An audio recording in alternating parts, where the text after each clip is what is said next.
किताब तूफानां दा शाह असवार शहीद करतार सिंह सराभा। लेखक सरदार अजमेर सिंह। भाग चौथा। आवाज भाई गुरजंट सिंह रूपोवाली। नवां हिंदू कुलीन तबका। ਭਾਰਤ ਬਾਰੇ ਬਸਤੀਵਾਦੀ ਗਿਆਨ ਦੀ ਰਚਨਾ ਅਤੇ ਰਾਸ਼ਟਰਵਾਦੀ ਧਾਰਾ ਦਾ ਮੁੱਢ ਤੇ ਵਿਕਾਸ। ਵਾਹਿਗੁਰੂ ਜੀ ਕਾ ਖਾਲਸਾ, ਵਾਹਿਗੁਰੂ ਜੀ ਕੀ ਫਤਿਹ। ਨਵਾਂ ਹਿੰਦੂ ਕੁਲੀਨ ਤਬਕਾ। 1774 ਈਸਵੀ ਵਿੱਚ ਕਲਕੱਤੇ ਵਿਖੇ ਸੁਪਰੀਮ ਕੋਰਟ ਸਥਾਪਿਤ ਹੋ ਗਈ ਸੀ। ਮਈ 1816 ਵਿੱਚ ਸੁਪਰੀਮ ਕੋਰਟ ਦੇ chief justice Edward hide East ਨੇ ਆਪਣੇ ਘਰੇ ਯੂਰਪੀ ਤੇ ਹਿੰਦੂ ਪੱਧਰ ਪੁਰਸ਼ਾਂ ਦੀ ਇੱਕ ਸਭਾ ਬੁਲਾਈ, ਜਿਸ ਵਿੱਚ ਹਿੰਦੂ ਭਾਈਚਾਰੇ ਦੇ ਬੱਚਿਆਂ ਨੂੰ ਪੱਛਮੀ ਵਿੱਦਿਆ ਦੇਣ ਲਈ ਸੰਸਥਾ ਸਥਾਪਿਤ ਕਰਨ ਦੀ ਤਜਵੀਜ਼ ਉੱਤੇ ਵਿਚਾਰਾਂ ਹੋਈਆਂ। ਇਸ ਮੀਟਿੰਗ ਵਿੱਚ ਰਾਜਾ ਰਾਮ ਮੋਹਨ ਰਾਏ ਸਮੇਤ ਕਲਕੱਤੇ ਦੇ ਹੋਰ ਕਈ ਸਾਰੇ ਪਤਵੰਤੇ ਹਿੰਦੂ ਸੱਜਣ ਸ਼ਾਮਲ ਹੋਏ ਸਨ। ਇਸ ਵਿਚਾਰ ਚਰਚਾ ਦਾ ਠੋਸ ਅਮਲੀ ਸਿੱਟਾ ਇਹ ਨਿਕਲਿਆ ਕਿ ਅਗਲੇ ਹੀ ਸਾਲ 1817 ਈਸਵੀ ਵਿੱਚ ਹਿੰਦੂ ਕਾਲਜ ਚਾਲੂ ਕੀਤਾ ਗਿਆ, ਜਿੱਥੇ ਫੋਰਟ ਵਿਲੀਅਮ ਕਾਲਜ ਦੀ ਸਥਾਪਨਾ ਮੁੱਖ ਤੌਰ ਤੇ ਅੰਗਰੇਜ਼ ਅਫਸਰਸ਼ਾਹੀ ਦੀਆਂ ਲੋੜਾਂ, ਉਹਨਾਂ ਨੂੰ ਸਥਾਨਕ ਬੋਲੀਆਂ ਤੇ ਰਹਿਤਲ ਤੋਂ ਜਾਣੂ ਕਰਵਾਉਣਾ ਨੂੰ ਮੁੱਖ ਰੱਖ ਕੇ ਕੀਤੀ ਗਈ ਸੀ। ਉੱਥੇ ਹਿੰਦੂ ਕਾਲਜ ਕਾਇਮ ਕਰਨ ਦਾ ਮਨੋਰਥ ਨਵੇਂ ਪ੍ਰਬੰਧਕੀ ਢਾਂਚੇ ਲਈ ਹਿੰਦੂ ਸਮਾਜ ਵਿੱਚੋਂ ਨਵਾਂ ਕੁਲੀਨ ਤਬਕਾ ਪੈਦਾ ਕਰਨਾ ਸੀ। 1843 ਈਸਵੀ ਵਿੱਚ ਇਸ ਕਾਲਜ ਅੰਦਰ ਇੰਜੀਨੀਅਰਿੰਗ ਦੀ ਪੜ੍ਹਾਈ ਤੇ ਸਿਖਲਾਈ ਆਰੰਭ ਕੀਤੀ ਗਈ। 1856 ਈਸਵੀ ਵਿੱਚ ਕਲਕੱਤੇ ਵਿੱਚ ਹੀ ਇੱਕ ਵੱਖਰਾ ਬੰਗਾਲ ਇੰਜੀਨੀਅਰਿੰਗ ਕਾਲਜ ਸਥਾਪਿਤ ਹੋ ਗਿਆ ਸੀ। ਇਸ ਤੋਂ ਪਹਿਲਾਂ 1847 ਈਸਵੀ ਵਿੱਚ ਰੁੜਕੀ ਵਿਖੇ ਭਾਰਤ ਅੰਦਰ ਪਹਿਲਾ ਇੰਜੀਨੀਅਰਿੰਗ ਕਾਲਜ ਖੁੱਲ੍ਹ ਚੁੱਕਾ ਸੀ। 1854 ਵਿੱਚ ਪੂਨੇ ਵਿਖੇ ਦੂਜਾ ਇੰਜੀਨੀਅਰਿੰਗ ਕਾਲਜ ਚਾਲੂ ਹੋ ਗਿਆ ਸੀ। ਅਹਿਮ ਗੱਲ ਇਹ ਹੈ ਕਿ ਇਹਨਾਂ ਸੰਸਥਾਵਾਂ ਦੇ ਦਰ ਸਾਰੇ ਵਰਗਾਂ ਲਈ ਖੁੱਲ੍ਹੇ ਨਹੀਂ ਸਨ। ਇਹਨਾਂ ਵਿੱਚ ਕੇਵਲ ਤੇ ਕੇਵਲ ਹਿੰਦੂ ਉੱਚ ਜਾਤੀਆਂ ਦੇ ਬੱਚੇ ਹੀ ਦਾਖਲਾ ਲੈ ਸਕਦੇ ਸਨ। ਪ੍ਰੈਜ਼ੀਡੈਂਸੀ ਕਾਲਜ ਦੀ ਸਥਾਪਨਾ ਤੋਂ 37 ਸਾਲਾਂ ਬਾਅਦ 1855 ਈਸਵੀ ਵਿੱਚ ਪਹਿਲੀ ਵਾਰ ਸਮਾਜ ਦੇ ਸਾਰੇ ਵਰਗਾਂ ਲਈ ਦਾਖਲਾ ਖੋਲ੍ਹਿਆ ਗਿਆ। ਉਦੋਂ ਤੱਕ ਹਿੰਦੂ ਉੱਚ ਜਾਤੀਆਂ ਦੀਆਂ 2 ਪੁਸ਼ਤਾਂ ਪੜ੍ਹ ਲਿਖ ਗਈਆਂ ਸਨ। ਉਸ ਸਾਲ 101 ਨਵੇਂ ਵਿਦਿਆਰਥੀ ਦਾਖਲ ਹੋਏ, ਜਿਨ੍ਹਾਂ ਚੋਂ ਕੇਵਲ 2 ਮੁਸਲਮਾਨ ਸਨ। ਬਾਕੀ ਦੇ 99 ਵਿਦਿਆਰਥੀ ਫਿਰ ਉੱਚੀਆਂ ਹਿੰਦੂ ਜਾਤੀਆਂ ਚੋਂ ਹੀ ਸਨ। ਕਾਲਜ ਦੀ ਸਥਾਪਨਾ ਤੋਂ 80 ਸਾਲਾਂ ਬਾਅਦ ਜਾ ਕੇ 1897 ਈਸਵੀ ਵਿੱਚ ਇਸ ਸੰਸਥਾ ਅੰਦਰ ਪਹਿਲੀ ਵਾਰ ਕਿਸੇ ਕੁੜੀ ਨੂੰ ਦਾਖਲ ਹੋਣ ਦਾ ਹੱਕ ਤੇ ਸੁਭਾਗ ਨਸੀਬ ਹੋਇਆ ਸੀ। 1901 ਦੀ ਮਰਦਮਸ਼ੁਮਾਰੀ ਦੇ ਅੰਕੜਿਆਂ ਮੁਤਾਬਕ ਬਸਤੀਵਾਦੀ ਪ੍ਰਸ਼ਾਸਨ ਅਧੀਨ ਬੰਗਾਲੀ ਸਮਾਜ ਅੰਦਰ ਹਿੰਦੂ ਉੱਚ ਜਾਤੀਆਂ, ਬ੍ਰਾਹਮਣ, ਵੈਦਿਆ, ਕਲਾਸਥ ਆਦਿ ਨੇ ਕੁੱਲ ਵਸੋਂ ਅੰਦਰ ਆਪਣੇ ਨਿਗੂਣੇ ਹਿੱਸੇ 5.2% ਦੀ ਤੁਲਨਾ ਵਿੱਚ 80% ਤੋਂ ਵਧੇਰੇ ਉੱਚੀਆਂ ਪਦਵੀਆਂ ਉੱਤੇ ਹੱਕ ਜਮਾ ਰੱਖਿਆ ਸੀ। ਨੀਵੀਆਂ ਸਮਝੀਆਂ ਜਾਂਦੀਆਂ ਜਾਤੀਆਂ ਹਿੰਦੂ ਜਾਤੀਆਂ ਦੇ ਹਿੱਸੇ ਸਿਰਫ 9.5% ਨੌਕਰੀਆਂ ਹੀ ਆਈਆਂ, ਜਦੋਂ ਕਿ ਕੁੱਲ ਵਸੋਂ ਅੰਦਰ ਉਹਨਾਂ ਦਾ ਹਿੱਸਾ 41.8% ਸੀ। ਬੰਗਾਲ ਅੰਦਰ ਮੁਸਲਮਾਨਾਂ ਦੀ ਗਿਣਤੀ ਅੱਧ ਨਾਲੋਂ ਵੱਧ 51.2% ਸੀ, ਪਰ ਉੱਚੀਆਂ ਪਦਵੀਆਂ ਅੰਦਰ ਉਹਨਾਂ ਦਾ ਹਿੱਸਾ ਨਿਗੂਣਾ ਕੇਵਲ 10.3% ਸੀ। ਮਦਰਾਸ ਪ੍ਰੈਜ਼ੀਡੈਂਸੀ ਭਾਵ ਅਜੋਕਾ ਸਮੁੱਚਾ ਤਾਮਿਲਨਾਡੂ, ਕਰਨਾਟਕਾ, ਆਂਧਰਾ ਪ੍ਰਦੇਸ਼ ਤੇ ਮਾਲਾਬਾਰ ਕੇਰਲਾ ਦੀ ਕੁੱਲ ਵਸੋਂ ਅੰਦਰ ਬ੍ਰਾਹਮਣ ਸਿਰਫ 3% ਸਨ। ਪਰ 1897 ਤੋਂ 1904 ਵਿਚਕਾਰ ਪ੍ਰੈਜ਼ੀਡੈਂਸੀ ਸਿਵਲ ਸਰਵਿਸ ਦੀਆਂ 94% ਅਸਾਮੀਆਂ ਇਕੱਲੇ ਬ੍ਰਾਹਮਣ ਨੇ ਹਥਿਆ ਲਈਆਂ ਸਨ। ਮਦਰਾਸ ਪ੍ਰੈਜ਼ੀਡੈਂਸੀ ਅੰਦਰ ਬ੍ਰਾਹਮਣ ਵਰਗ ਅੰਦਰ ਪੜ੍ਹਾਈ ਦੀ ਦਰ 80% ਸੀ, ਜਦਕਿ ਗੈਰ ਬ੍ਰਾਹਮਣ ਵਰਗਾਂ ਵਿੱਚੋਂ ਕੇਵਲ 4% ਲੋਕ ਮੁੱਢਲੀ ਵਿਦਿਆ ਦਾ ਲਾਭ ਉਠਾ ਸਕੇ ਸਨ। ਉੱਚੀ ਵਿਦਿਆ ਗ੍ਰਹਿਣ ਕਰਨ ਵਾਲਾ ਕੋਈ ਵਿਰਲਾ ਹੀ ਸੀ। 1914 ਵਿੱਚ ਮਦਰਾਸ ਯੂਨੀਵਰਸਿਟੀ ਦੇ ਕੁੱਲ 650 ਰਜਿਸਟਰਡ ਗ੍ਰੈਜੂਏਟਾਂ ਵਿੱਚੋਂ 450 70% ਦੇ ਕਰੀਬ ਬ੍ਰਾਹਮਣ ਸਨ। ਉਸੇ ਹੀ ਸਾਲ ਸਮੁੱਚੇ ਖੇਤਰ ਵਿੱਚੋਂ ਕਾਂਗਰਸ ਪਾਰਟੀ ਦੇ ਕੁੱਲ ਚੁਣੇ ਗਏ 16 ਡੈਲੀਗੇਟਾਂ ਵਿੱਚੋਂ 14 ਬ੍ਰਾਹਮਣ ਸਨ। 1901 ਈਸਵੀ ਤੱਕ ਮਦਰਾਸ ਵਿਧਾਨ ਕੌਂਸਲ ਅੰਦਰ ਇੱਕ ਵੀ ਗੈਰ ਬ੍ਰਾਹਮਣ ਨੁਮਾਇੰਦਾ ਨਹੀਂ ਸੀ। ਸੋ ਭਾਰਤੀ ਸਮਾਜ ਦੇ ਜਿਹੜੇ ਵਰਗ ਪੁਰਾਣੇ ਢਾਂਚੇ ਅੰਦਰ ਸਦੀਆਂ ਤੋਂ ਵਿਸ਼ੇਸ਼ ਹੱਕ ਸਹੂਲਤਾਂ ਮਾਣਦੇ ਆ ਰਹੇ ਸਨ, ਉਹਨਾਂ ਹੀ ਵਰਗਾਂ ਨੇ ਬਸਤੀਵਾਦੀ ਰਾਜ ਹੇਠਾਂ ਨਵੇਂ ਕਲੀਨ ਤਬਕੇ ਦਾ ਜਾਮਾ ਧਾਰਨ ਕਰ ਲਿਆ ਸੀ। ਨਵੇਂ ਢਾਂਚੇ ਅੰਦਰ ਜਦੋਂ ਰਵਾਇਤੀ ਹਿੰਦੂ ਕਲੀਨ ਵਰਗਾਂ ਨੇ ਆਧੁਨਿਕ ਵਿਦਿਆ ਦੇ ਜ਼ਰੀਏ ਪ੍ਰਬੰਧਕੀ ਢਾਂਚੇ ਅੰਦਰ ਭਾਰੂ ਹੈਸੀਅਤ ਮੰਨ ਲਈ, ਤਾਂ ਹਿੰਦੂ ਉੱਚ ਜਾਤੀਆਂ ਦਾ ਰਵਾਇਤੀ ਸਮਾਜੀ ਦਬਦਬਾ ਰਾਜਸੀ ਗਲਬੇ ਵਿੱਚ ਤਬਦੀਲ ਹੋ ਗਿਆ। ਸਵਰਨ ਜਾਤੀਆਂ ਦੀ ਸਥਾਨਕ ਪੱਧਰ ਤੇ ਖਿੰਡੀ ਬਿਖਰੀ ਤਾਕਤ ਨੌਕਰਸ਼ਾਹੀ ਕਰਨ ਦੇ ਅਮਲ ਰਾਹੀਂ ਕੁੱਲ ਹਿੰਦ ਪੈਮਾਨੇ ਤੇ ਇਕਜੁੱਟ ਹੋ ਗਈ। ਇਸ ਤਰੀਕੇ ਨਾਲ ਹਿੰਦੂ ਉੱਚ ਜਾਤੀਆਂ ਲਈ ਬਸਤੀਵਾਦ ਵਰਦਾਨ ਸਾਬਤ ਹੋਇਆ। ਇਸ ਨੇ ਜਾਤ-ਪਾਤੀ ਪ੍ਰਥਾ ਨੂੰ ਕਮਜ਼ੋਰ ਕਰਨ ਦੀ ਥਾਵੇਂ ਹੋਰ ਮਜ਼ਬੂਤ ਕਰ ਦਿੱਤਾ। ਹਿੰਦੂ ਉੱਚ ਜਾਤੀਆਂ ਦੀ ਤਾਕਤ ਤੇ ਗੌਰਵ ਵਿੱਚ ਹੋਰ ਵਾਧਾ ਹੋ ਗਿਆ। ਬ੍ਰਾਹਮਣ ਵਰਗ ਨੇ ਜਿਸ ਤਰੀਕੇ ਨਾਲ ਰਵਾਇਤੀ ਸਮਾਜ ਅੰਦਰ ਸੰਸਕ੍ਰਿਤ ਉੱਤੇ ਆਪਣੀ ਅਜ਼ਾਰੇਦਾਰੀ ਦੇ ਜ਼ਰੀਏ ਗਿਆਨ ਉੱਤੇ ਅਜ਼ਾਰੇਦਾਰੀ ਹਾਸਲ ਕਰ ਲਈ ਸੀ, ਉਵੇਂ ਹੀ ਨਵੇਂ ਸਮਾਜ ਅੰਦਰ ਬ੍ਰਾਹਮਣ ਵਰਗ ਤੇ ਉਸ ਦੀਆਂ ਸਹਿਯੋਗੀ ਉੱਚ ਜਾਤੀਆਂ ਨੇ ਨਵੀਂ ਵਿਦਿਆ ਉੱਤੇ ਆਪਣੀ ਅਜ਼ਾਰੇਦਾਰੀ ਦੇ ਜ਼ਰੀਏ ਨਵੇਂ ਆਧੁਨਿਕ ਗਿਆਨ ਉੱਤੇ ਆਪਣਾ ਵਿਸ਼ੇਸ਼ ਹੱਕ ਜਮਾ ਲਿਆ ਸੀ। ਕਲਕੱਤਾ ਯੂਨੀਵਰਸਿਟੀ ਕਮਿਸ਼ਨ 1917 ਤੋਂ 1919 ਦੀ ਰਿਪੋਰਟ ਵਿੱਚ ਭੱਦਰ ਲੋਕ ਦੀ ਸਮਾਜੀ ਅੰਗ ਬਣਤਰ ਅਤੇ ਰਾਜਸੀ ਪ੍ਰਵਿਰਤੀ ਬਾਰੇ ਕੀਤੀ ਟਿੱਪਣੀ ਬਸਤੀਵਾਦ ਅਧੀਨ ਹਿੰਦੂ ਕੁਲੀਨ ਵਰਗ ਦੀ ਰਾਜਸੀ ਭੂਮਿਕਾ ਨੂੰ ਸਮਝਣ ਵਿੱਚ ਬੇਹੱਦ ਸਹਾਈ ਹੁੰਦੀ ਹੈ। ਰਿਪੋਰਟ ਮੁਤਾਬਕ ਬੰਗਾਲੀ ਭੱਦਰ ਲੋਕ ਵਿੱਚ ਵੱਡੀ ਭਾਰੀ ਗਿਣਤੀ 3 ਪ੍ਰਮੁੱਖ ਹਿੰਦੂ ਉੱਚ ਜਾਤੀਆਂ ਬ੍ਰਾਹਮਣ, ਵੈਦਿਆ ਡਾਕਟਰ ਤੇ ਕਿਆਸਤ ਪਾਵਲ ਖਾਰੀ ਦੀ ਹੈ। ਇਹ ਲੋਕ ਅਨੇਕਾਂ ਸਦੀਆਂ ਤੋਂ ਭਾਈਚਾਰੇ ਦੇ ਪ੍ਰਸ਼ਾਸਕ, ਪੁਜਾਰੀ, ਉਸਤਾਦ, ਅਧਿਆਪਕ, ਵਕੀਲ, ਡਾਕਟਰ, ਲਖਾਰੀ ਤੇ ਕਲਰਕ ਰਹੇ ਹਨ। ਬੰਗਾਲ ਅੰਦਰ ਕਰਮਵਾਰ ਜੋ ਵੀ ਸਰਕਾਰ ਆਈ, ਉਸ ਨੇ ਇਹਨਾਂ ਵਰਗਾਂ ਵਿੱਚੋਂ ਹੀ ਆਪਣੇ ਹੇਠਲੇ ਕਰਮਚਾਰੀ ਭਰਤੀ ਕੀਤੇ। ਆਪਣੇ ਤੋਂ ਪਹਿਲੇ ਮੁਸਲਿਮ ਹਾਕਮਾਂ ਵਾਂਗ ਹੀ ਬਰਤਾਨਵੀਆਂ ਨੇ ਵੀ ਅਜਿਹਾ ਹੀ ਕੀਤਾ। ਇਸ ਕਰਕੇ ਇਹ ਵਰਗ ਪੜ੍ਹਾਈ ਲਿਖਾਈ ਵਿੱਚ ਹਮੇਸ਼ਾ ਮੋਹਰੀ ਰਹੇ ਅਤੇ ਇਹ ਗੱਲ ਯਕੀਨ ਨਾਲ ਕਹੀ ਜਾ ਸਕਦੀ ਹੈ ਕਿ ਹੋਰ ਕਿਸੇ ਦੇਸ਼ ਅੰਦਰ ਮਾਤਰਾ ਤੇ ਮਹੱਤਵ ਦੇ ਲਿਹਾਜ਼ ਨਾਲ ਇਸ ਦੇ ਮੁਕਾਬਲੇ ਦੀ ਕੋਈ ਜਮਾਤ ਨਹੀਂ ਹੈ ਜਿਸ ਕੋਲ ਇਸ ਵਾਂਗੂ ਸਦੀਆਂ ਤੱਕ ਫੈਲੀ ਹੋਈ ਅੱਖਰ ਗਿਆਨ ਦੀ ਨਿਰੰਤਰ ਵਿਰਾਸਤ ਹੋਵੇ। ਸੋ ਬੰਗਾਲੀ ਭੱਦਰ ਲੋਕ ਦੇ 2 ਅਹਿਮ ਗੁਣ ਲੱਛਣ, ਇੱਕ ਅੱਖਰ ਗਿਆਨ ਦੀ ਲੰਬੀ ਵਿਰਾਸਤ ਤੇ ਦੂਜਾ ਆਪਣੇ ਆਪ ਨੂੰ ਵੇਲੇ ਦੀ ਰਾਜ ਸ਼ਕਤੀ ਦੇ ਅਨੁਕੂਲ ਢਾਲ ਲੈਣ ਦੀ ਗੁਣਯੋਗਤਾ। ਇਸ ਨੂੰ ਬਸਤੀਵਾਦ ਅਧੀਨ ਬੇਹੱਦ ਰਾਸ ਆਏ। ਇਨ੍ਹਾਂ ਗੁਣਾ ਲੱਛਣਾਂ ਦੀ ਬਦੌਲਤ ਭੱਦਰ ਲੋਕ ਨੇ ਬਰਤਾਨਵੀ ਰਾਜ ਦੇ ਭਾਈਵਾਲ ਵਜੋਂ ਵੱਡਾ ਮਹੱਤਵ ਹਾਸਲ ਕਰ ਲਿਆ ਸੀ। ਇਸ ਨਾਲ ਇਸ ਅੰਦਰ ਰਾਜਸੀ ਅਸਰ, ਰਸੂਖ ਤੇ ਸੱਤਾ ਦੀ ਤੀਬਰ ਤਲਬ ਪੈਦਾ ਹੋ ਗਈ ਸੀ। ਭਾਰਤ ਬਾਰੇ ਬਸਤੀਵਾਦੀ ਗਿਆਨ ਦੀ ਰਚਨਾ। ਬਰਤਾਨਵੀ ਹਾਕਮਾਂ ਸਾਹਮਣੇ ਭਾਰਤ ਦੇ ਲੋਕਾਂ ਉੱਤੇ ਰਾਜ ਕਰਨ ਲਈ ਉਹਨਾਂ ਬਾਰੇ ਪ੍ਰਮਾਣਿਕ ਗਿਆਨ ਹਾਸਲ ਕਰਨ ਦੀ ਅਮਲੀ ਲੋੜ ਪੈਦਾ ਹੋ ਗਈ ਸੀ। ਭਾਰਤ ਅੰਦਰ ਈਸਟ ਇੰਡੀਆ ਕੰਪਨੀ ਦੇ ਰਾਜ ਦੀ ਸਥਾਪਨਾ ਦੇ ਨਾਲ ਹੀ ਯੂਰਪੀ ਵਿਦਵਾਨਾਂ ਵੱਲੋਂ ਭਾਰਤ ਬਾਰੇ ਗਿਆਨ ਹਾਸਲ ਕਰਨ ਦੇ ਸੁਚੇਤ ਤੇ ਸਿਲਸਿਲੇਬੱਧ ਯਤਨ ਸ਼ੁਰੂ ਹੋ ਗਏ ਸਨ। ਕੰਪਨੀ ਦੇ ਬੌਧਿਕ ਝੁਕਾਅ ਰੱਖਦੇ ਕੁਝ ਰਾਜ ਅਧਿਕਾਰੀਆਂ ਨੇ ਇਸ ਦਿਸ਼ਾ ਵਿੱਚ ਪਹਿਲੇ ਠੋਸ ਤੇ ਯੋਜਨਾਬੱਧ ਕਦਮ ਪੁੱਟੇ। ਭਾਰਤ ਅੰਦਰ ਬਸਤੀਵਾਦ ਦੀ ਸੇਵਾ ਨਿਭਾ ਰਹੇ ਜ਼ਿਆਦਾਤਰ ਅੰਗਰੇਜ਼ ਵਿਦਵਾਨ ਤੇ ਪ੍ਰਸ਼ਾਸਕ ਆਪਣੀ ਟ੍ਰੇਨਿੰਗ ਸਦਕਾ ਸਾਹਿਤਕ ਰੁਝਾਨ ਰੱਖਦੇ ਸਨ। ਇਸ ਕਰਕੇ ਉਹਨਾਂ ਨੇ ਭਾਰਤੀ ਸੱਭਿਆਚਾਰ ਨੂੰ ਜਾਣਨ ਸਮਝਣ ਲਈ ਭਾਰਤੀ ਸਾਹਿਤਕ ਗ੍ਰੰਥਾਂ ਨੂੰ ਕੁੰਜੀਵਤ ਸਰੋਤ ਮੰਨ ਲੈਣ ਦੀ ਪਹੁੰਚ ਅਪਣਾ ਲਈ।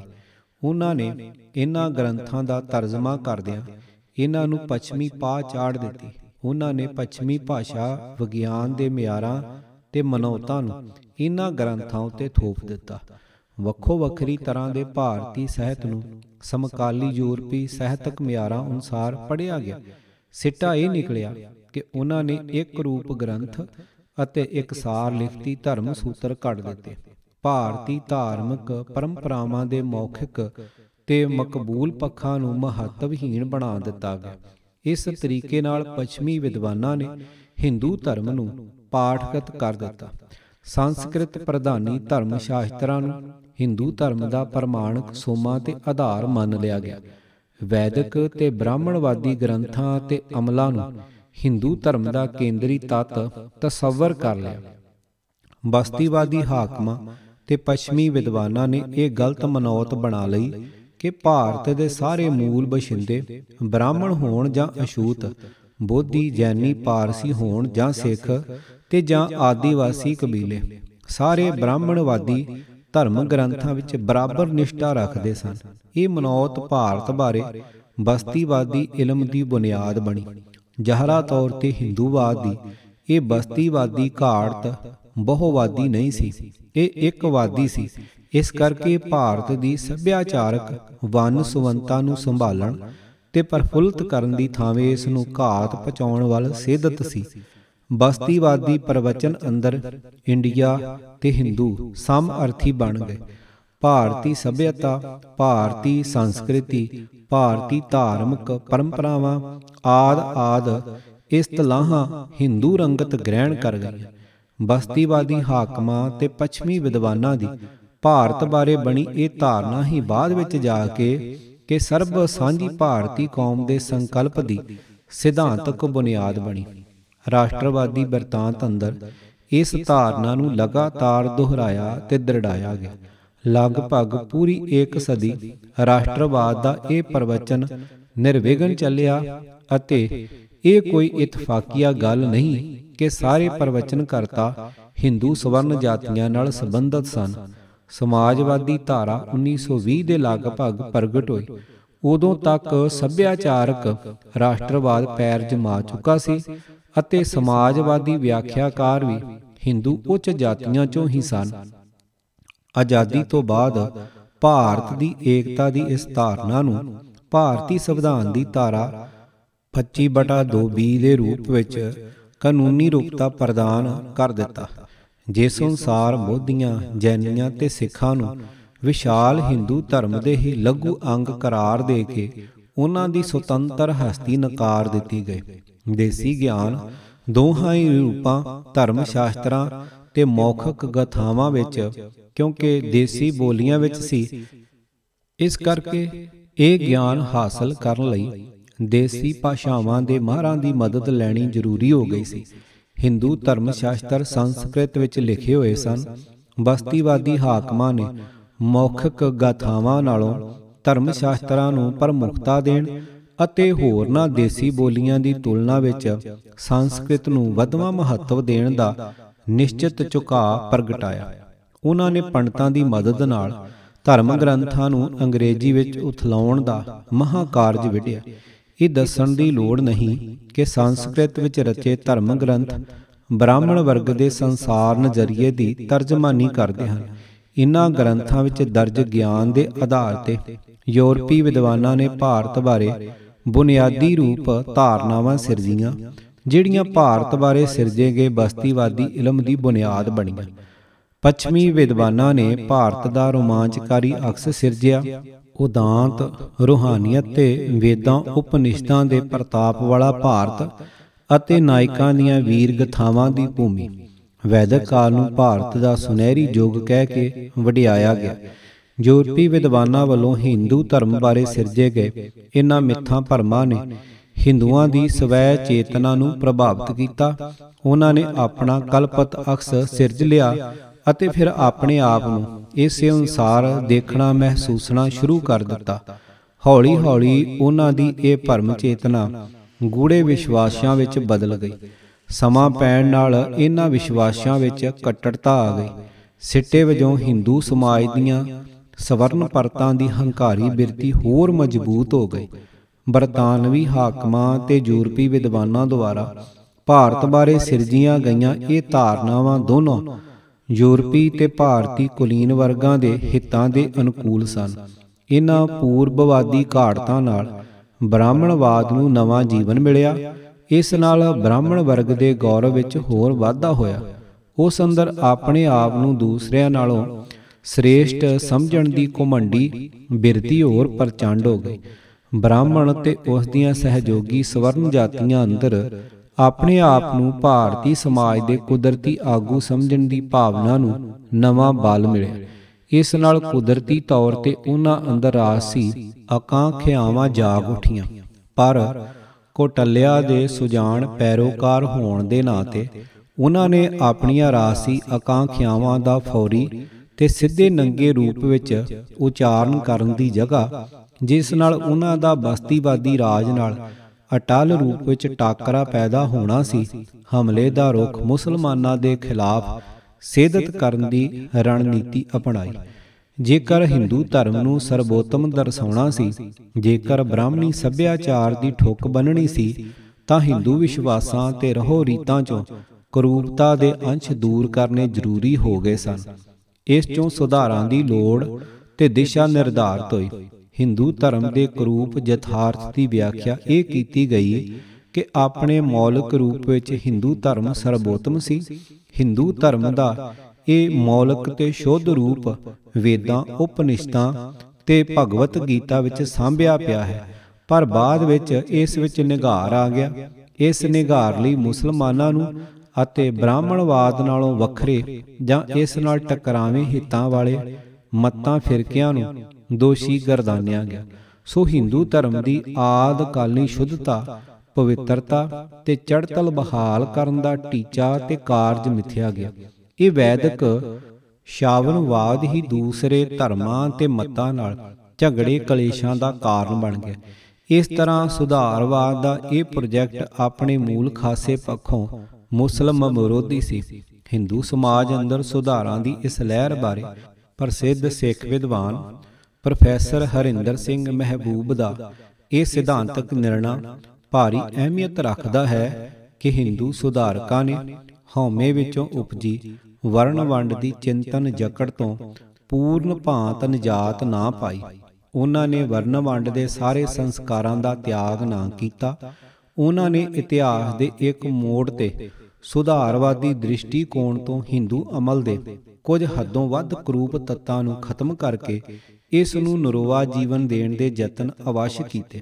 ਪਰ ਜੁਗਾਂ ਜੁਗਾਂ ਤੋਂ ਪ੍ਰਚਲਿਤ ਹੋ ਰਹੇ ਵਿਪਰ ਸੰਸਕਾਰ ਦੀ ਵਰਨ ਵੰਡ ਵਿੱਚ ਪ੍ਰਗਟ ਹੋਈ ਮੂਲ ਸ਼ਕਤੀ ਨਾਲੋਂ ਆਪਣਾ ਮੋਹ ਨਹੀਂ ਤੋੜਿਆ। ਉਹਨਾਂ ਦੇ ਸਮੁੱਚੇ ਵਿਹਾਰ ਵਿੱਚੋਂ ਵਰਨ ਵੰਡ ਦਾ ਸਿਮਰਤੀ ਨਿਯਮ ਦੂਰ ਨਾ ਹੋਇਆ।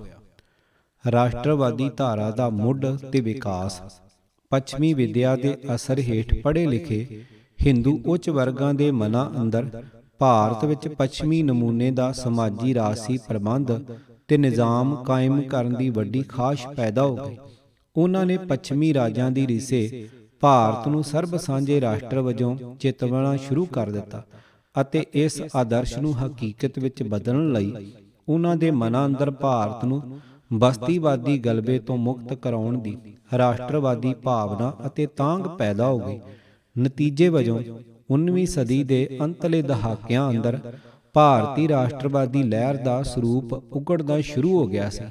ਆਪਣੀਆਂ ਰਾਜਸੀ ਆਕਾਂਖਿਆਵਾਂ ਦੀ ਪੂਰਤੀ ਲਈ ਹਿੰਦੂ ਉੱਚ ਜਾਤੀ ਵਰਗਾਂ ਦੇ ਬੁੱਧੀਸ਼ੀਲ ਆਗੂਆਂ ਨੇ ਸਰਬ ਸਾਂਝੀ ਭਾਰਤੀ ਕੌਮ ਦੀ ਸੰਕਲਪਨਾਤਮਕ ਰਚਨਾ ਕੀਤੀ ਅਤੇ ਇਸ ਆਧਾਰ ਤੇ ਭਾਰਤ ਦੇ ਲੋਕਾਂ ਸਾਹਮਣੇ ਸਵੈ ਸੁਤੰਤਰ ਅਤੇ ਇਕਜੁੱਟ ਭਾਰਤੀ ਰਾਸ਼ਟਰ ਦੀ ਸਿਰਜਣਾ ਕਰਨ ਦਾ ਮਨ ਲੁਭਾਉਣਾ ਰਾਜਸੀ ਟੀਚਾ ਤੇ ਪ੍ਰੋਗਰਾਮ ਪੇਸ਼ ਕੀਤਾ।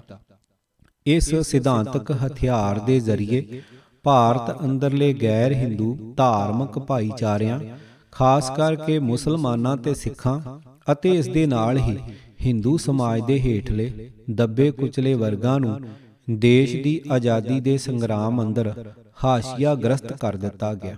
ਸੁਭਾਵਕ ਹੀ ਭਾਰਤੀ ਰਾਸ਼ਟਰਵਾਦੀ ਲਹਿਰ ਦਾ ਮਹੂਰਤ ਬੰਗਾਲ ਤੋਂ ਹੋਇਆ ਤੇ ਬੰਗਾਲ ਹੀ ਇਸ ਦਾ ਮੋਢੀ ਤੇ ਅਗਵਾਨੂ ਬਣਿਆ।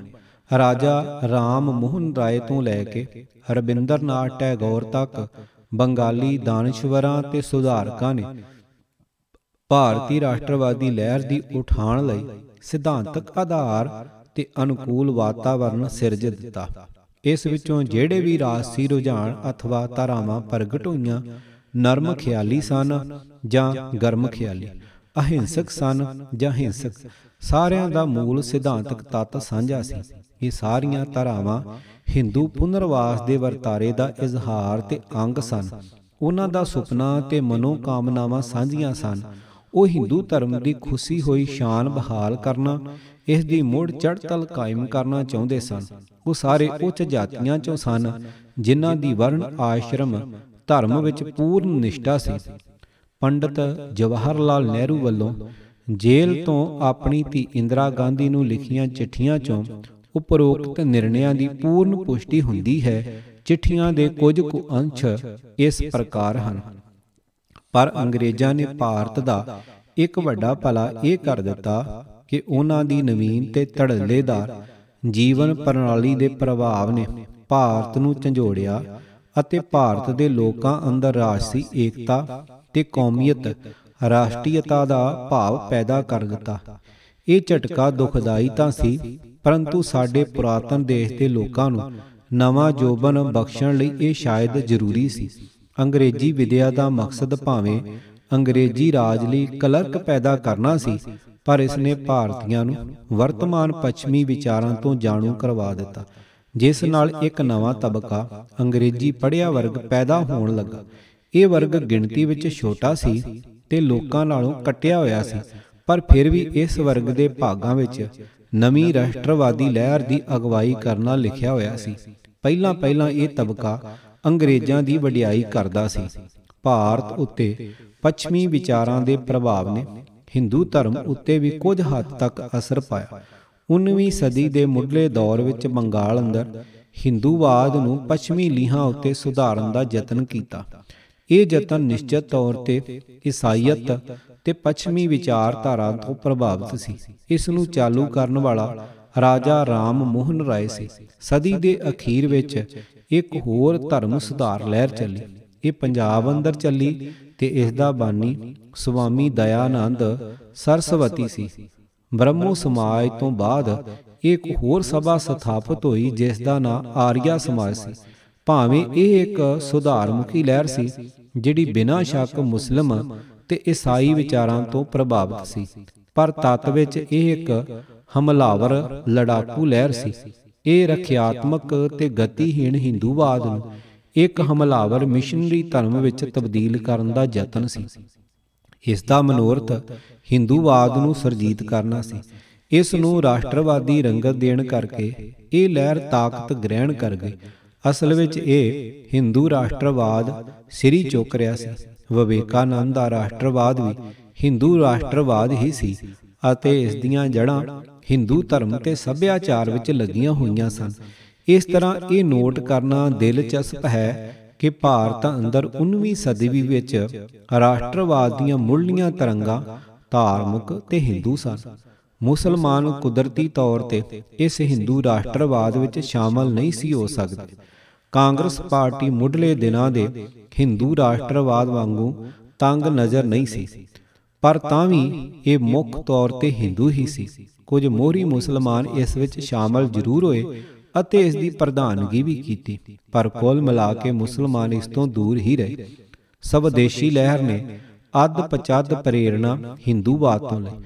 ਪੱਛਮੀ ਭਾਰਤ ਅੰਦਰ ਵੀ ਇਸ ਸਮੇਂ ਦੌਰਾਨ ਭਾਰੀ ਜਾਗ ਲੱਗੀ ਅਤੇ ਹਿੰਦੂਵਾਦੀ ਰੰਗਤ ਵਾਲਾ ਹਮਲਾਵਰ ਰਾਸ਼ਟਰਵਾਦ ਮੁੜ ਜੀਵਤ ਹੋਇਆ, ਜਿਸ ਵਿੱਚੋਂ ਬਾਲ ਗੰਗਾਧਰ ਤਿਲਕ ਇੱਕ ਮਹਾਨ ਆਗੂ ਬਣ ਕੇ ਉੱਭਰਿਆ। ਨਹਿਰੂ ਵੱਲੋਂ ਇਸ ਸੱਚ ਦਾ ਖੁੱਲ੍ਹੇਆਮ ਇਕਬਾਲ ਕਰ ਲੈਣਾ ਕਿ ਭਾਰਤ ਅੰਦਰ 19ਵੀਂ ਸਦੀ ਵਿੱਚ ਰਾਸ਼ਟਰਵਾਦ ਦੀਆਂ ਮੁੱਢਲੀਆਂ ਤਰੰਗਾਂ ਧਾਰਮਿਕ ਤੇ ਹਿੰਦੂ ਸਨ, ਬੇਹੱਦ ਅਹਿਮੀਅਤ ਰੱਖਦਾ ਹੈ, ਕਿਉਂਕਿ ਰਾਸ਼ਟਰਵਾਦੀ ਬਿਰਤਾਂਤ ਅੰਦਰ ਇਸ ਸੱਚਾਈ ਉੱਤੇ ਪਰਦਾ ਪਾਉਣ ਦੇ ਯਤਨ ਕੀਤੇ ਗਏ ਹਨ। ਬੰਗਾਲ ਤੇ ਮਹਾਰਾਸ਼ਟਰ ਦੇ ਹਥਿਆਰਬੰਦ ਕਾਰਨਾਮਿਆਂ ਵਿੱਚ ਵਿਸ਼ਵਾਸ ਰੱਖਣ ਵਾਲੇ ਹਿੰਦੂ ਰਾਸ਼ਟਰਵਾਦੀਆਂ ਨੂੰ ਪ੍ਰਸ਼ੰਸਾ ਭਾਵ ਨਾਲ ਇਨਕਲਾਬੀ ਜਾਂ ਕ੍ਰਾਂਤੀਕਾਰੀ ਕਹਿ ਕੇ ਉਹਨਾਂ ਦਾ ਹਿੰਦੂਵਾਦੀ ਲੱਛਣ ਲੁਕੋਇਆ ਗਿਆ ਹੈ। ਰਾਸ਼ਟਰਵਾਦੀ ਦ੍ਰਿਸ਼ਟੀਕੋਣ ਤੋਂ ਲਿਖੇ ਗਏ ਇਤਿਹਾਸ ਅੰਦਰ ਉਹਨਾਂ ਨੂੰ ਕੌਮੀ ਨਾਇਕਾਂ ਦਾ ਮਾਣਯੋਗ ਰੁਤਬਾ ਦਿੱਤਾ ਗਿਆ ਹੈ।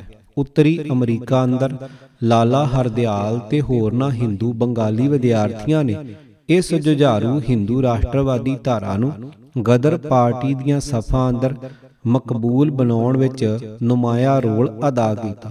ਭਾਰਤ ਦੀ ਆਜ਼ਾਦੀ ਤੋਂ ਬਾਅਦ ਪੰਜਾਬ ਅੰਦਰ ਖੱਬੇ ਪੱਖੀ ਤਾਕਤਾਂ ਨੇ ਆਜ਼ਾਦੀ ਦੇ ਸੰਗਰਾਮ ਬਾਰੇ ਇਹ ਸਿੱਧਰ ਨਿਰਣਾ ਅਪਣਾ ਲਿਆ ਕਿ ਜਿੱਥੇ ਕਾਂਗਰਸ ਪਾਰਟੀ ਆਪਣੇ ਜਮਾਤੀ ਖਾਸੇ ਅਨੁਸਾਰ ਬਸਤੀਵਾਦੀ ਹਾਕਮਾਂ ਵੱਲ ਸਮਝੌਤੇ ਦਾ ਰੁਖ ਅਪਣਾ ਕੇ ਚੱਲੀ, ਉੱਥੇ ਜੁਝਾਰੂ ਰਾਸ਼ਟਰਵਾਦੀ ਧਾਰਾ ਦਾ ਨਿਸ਼ਾਨਾ ਬਸਤੀਵਾਦ ਰਾਜ ਦਾ ਮੁਕੰਮਲ ਰੂਪ ਵਿੱਚ ਖਾਤਮਾ ਕਰਨਾ ਸੀ। ਇਸ ਸਿੱਧੜ ਨਿਰਣੇ ਦੇ ਆਧਾਰ ਤੇ ਖੱਬੇ ਪੱਖੀਆਂ ਨੇ ਜੁਝਾਰੂ ਰਾਸ਼ਟਰਵਾਦੀ ਧਾਰਾ ਦੀ ਬਿਨਾਂ ਨਿਰਖ ਪਰਖ ਕੀਤੇ ਜੈ ਜੈਕਾਰ ਕਰਨੀ ਸ਼ੁਰੂ ਕਰ ਦਿੱਤੀ। ਇਸ ਰਾਸ਼ਟਰਵਾਦੀ ਸ਼ਰਧਾ ਭਾਵ ਅਧੀਨ ਉਹਨਾਂ ਨੇ ਬੰਗਾਲ ਦੇ ਜੁਝਾਰੂ ਰਾਸ਼ਟਰਵਾਦੀਆਂ ਦਾ ਹਿੰਦੂਵਾਦੀ ਲੱਛਣ ਨਜ਼ਰ ਅੰਦਾਜ਼ ਕਰ ਦਿੱਤਾ, ਜਿਸ ਨਾਲ ਨਾ ਸਿਰਫ ਉਹਨਾਂ ਦੀ ਆਪਣੀ ਰਾਜਸੀ ਚੇਤਨਾ ਨੂੰ ਹਿੰਦੂਵਾਦ ਦਾ ਲੁਕਮਾ ਗ੍ਰਹਿਣ ਲੱਗ ਗਿਆ, ਸਗੋਂ ਇਸ ਨੁਕਸਦਾਰ ਨਜ਼ਰੀਏ ਦੀ ਬਦੌਲਤ ਉਹਨਾਂ ਨੇ ਗਦਰ ਲਹਿਰ ਦੇ ਖਰੇ ਤੇ ਨਿਵੇਕਲੇ ਇਨਕਲਾਬੀ ਤੱਤ ਨੂੰ ਸਮਝਣ ਵਿੱਚ ਖਤਾ ਖਾਧੀ। ਉਹ ਇਸ ਦਾ ਜੁਝਾਰੂ ਹਿੰਦੂ ਰਾਸ਼ਟਰਵਾਦੀ ਧਾਰਾ ਨਾਲੋਂ ਨਖੇੜਾ ਨਾ ਕਰ ਸਕੇ। ਇਸ ਤਰੀਕੇ ਨਾਲ ਉਹਨਾਂ ਨੇ ਅਣਚਾਹੇ ਤੇ ਅਣਜਾਣੇ ਰੂਪ ਵਿੱਚ ਗਦਰ ਲਹਿਰ ਦੇ ਇਤਿਹਾਸ ਤੇ ਵਿਰਸੇ ਨੂੰ ਹਿੰਦੂ ਰਾਸ਼ਟਰਵਾਦ ਦੀ ਸੇਵਾ ਵਿੱਚ ਭੁਗਤਾਉਣ ਦਾ ਨਾ ਕਾਬਲੇ ਮੁਆਫ ਅਪਰਾਧ ਕੀਤਾ। ਇਸ ਗੱਲ ਨੂੰ ਧਿਆਨ ਵਿੱਚ ਰੱਖਦੇ ਹੋਏ ਬੰਗਾਲੀ ਜੁਝਾਰੂ ਹਿੰਦੂ ਰਾਸ਼ਟਰਵਾਦੀ ਧਾਰਾ ਦੇ ਵਿਚਾਰਧਾਰਕ ਤੇ ਸੱਭਿਆਚਾਰਕ ਖਾਸੇ ਬਾਰੇ ਸੰਖੇਪ ਵਿੱਚ ਚਰਚਾ ਕਰਨੀ ਜ਼ਰੂਰੀ ਹੈ। ਤੂਫਾਨਾਂ ਦਾ ਸ਼ਾਹ ਅਸਵਾਰ, ਸ਼ਹੀਦ ਕਰਤਾਰ ਸਿੰਘ ਸਰਾਭਾ, ਲੇਖਕ ਸਰਦਾਰ ਅਜਮੇਰ ਸਿੰਘ, ਭਾਗ ਚੌਥਾ, ਆਵਾਜ਼ ਗੁਰਜੰਟ ਸਿੰਘ ਰੂਪੋਵਾਲੀ। ਵਾਹਿਗੁਰੂ ਜੀ ਕਾ ਖਾਲਸਾ, ਵਾਹਿਗੁਰੂ ਜੀ ਕੀ ਫਤਿਹ।